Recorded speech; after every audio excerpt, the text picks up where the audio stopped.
कांग्रेस पर अखिलेश हुए सख्त, लोकसभा चुनाव में 10 सीट भी नहीं देगी सपा। इंडिया गठबंधन रहे या न रहे, कांग्रेस के साथ आर पार के बोर्ड में सपा। 65 सीटों पर अकेले चुनाव लड़ने की तैयारी में सपा, सभी सहयोगियों के लिए 15 सीट। मध्य प्रदेश विधानसभा चुनाव में सीट बंटवारे के विवाद का असर अब इंडिया गठबंधन पर भी पड़ता दिखाई दे रहा है। एमपी में कांग्रेस ने सपा के साथ गठबंधन नहीं किया तो अब सपा यूपी में कांग्रेस को आंख दिखा रही है। अखिलेश यादव जो पहले कांग्रेस को लोकसभा की 15 सीटें देने के संकेत दे रहे थे, उन्होंने अपना रुख अब बेहद कड़ा कर लिया है। अखिलेश अब कांग्रेस को सिंगल डिजिट में समेटने के लिए तैयार दिखाई दे रहे हैं। साथ ही उन्होंने जयंत चौधरी को भी सीधा संदेश दे दिया कि अगर उन्हें सपा के साथ गठबंधन करना है तो अपनी डिमांड के साथ समझौता करना होगा।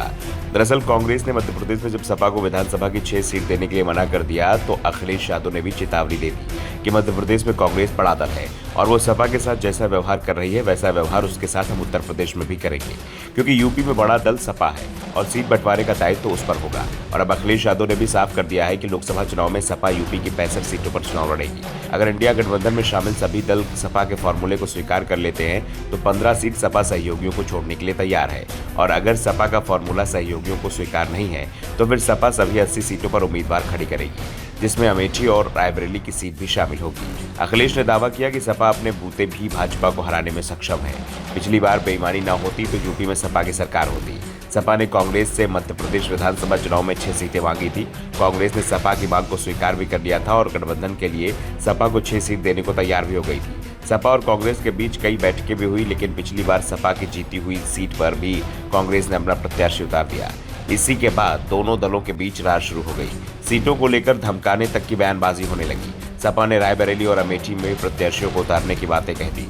इसी के बाद कांग्रेस ने सपा पर दबाव बनाने के लिए यूपी में मायावती से गठबंधन की चर्चाओं को हवा दी। इसी बीच अखिलेश यादव के आज के बयान से तय हो गया है कि यूपी में कांग्रेस और सपा के बीच गठबंधन की गुंजाइश अभी जिंदा है। हालांकि कांग्रेस और रालोद को 15 सीटों तक सीमित रखने की अखिलेश की कोशिश कितनी सफल होती है, ये मध्य प्रदेश विधानसभा चुनाव के बाद ही साफ हो सकेगा। अगर एमपी में कांग्रेस को जीत मिलती है तो फिर सपा को अपने तेवर नरम करने पड़ेंगे, लेकिन अगर कांग्रेस का प्रदर्शन एमपी में खराब रहता है तो फिर कांग्रेस को सपा की शर्तों के आगे झुकना पड़ सकता है। वैसे ये दावा पहले ही किया जा रहा था कि अगर यूपी में मायावती और अखिलेश यादव साथ नहीं आते हैं तो फिर बीजेपी को रोकना मुश्किल हो जाएगा, लेकिन अब तो यहाँ इंडिया गठबंधन ही खटाई में पड़ता दिखाई दे रहा है। अखिलेश और कांग्रेस के तेवरों से ये साफ होता दिख रहा है कि लोकसभा चुनाव में दोनों अलग अलग चुनाव लड़ते दिखाई दे सकते हैं, और सपा राहुल और सोनिया गांधी की सीट पर भी अगर उम्मीदवार उतार देती है तो कांग्रेस के लिए बेहद मुश्किल स्थिति खड़ी हो जाएगी। दरअसल कांग्रेस के लिए इस बार के चुनाव में अमेठी की सीट उसके लिए प्रतिष्ठा का सवाल बन चुकी है। अगर कांग्रेस अमेठी सीट एक बार फिर हार जाती है तो फिर उसके लिए इस सीट पर वापसी बेहद मुश्किल हो जाएगी, और इसके बाद उसके हाथ से रायबरेली सीट के फिसलने की संभावना बन जाएगी। ऐसे में कांग्रेस भी नहीं चाहती कि यूपी में सपा के साथ उसका गठबंधन टूट जाए, और इसी के चलते कांग्रेस हाईकमान ने सपा प्रमुख के खिलाफ नहीं बोलने की नसीहत अपने नेताओं को भी दे दी है। Bureau report, the such India.